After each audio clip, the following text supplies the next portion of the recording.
our sliding patio door has chipped away over time. This bumper was missing for a time, and it was just hitting the wood without a little pad, and so it chipped away. I tried to fix it with plastic wood, and that didn't work. So I'm going to try 5-minute epoxy, but I'm going to try something different. Rather than just put a glob on and try to sand it, I'm going to try to mold it in place. The first step is to use digital calipers to measure exactly how wide everything is and get that ready. The second step was to design a mold that would fit over the corner.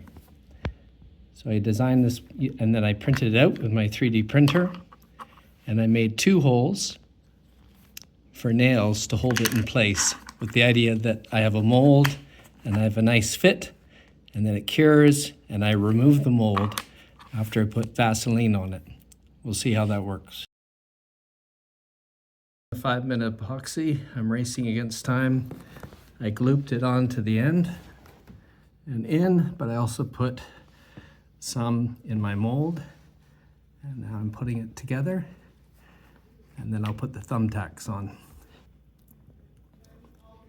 Okay, and then I'll wipe off the excess.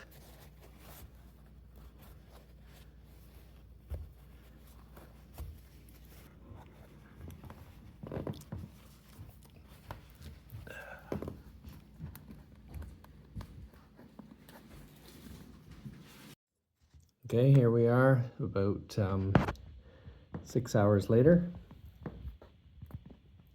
Take out the anchor pins.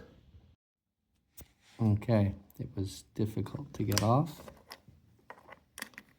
but it came off, and it's not bad. So we'll let it cure overnight, and then we'll sand it.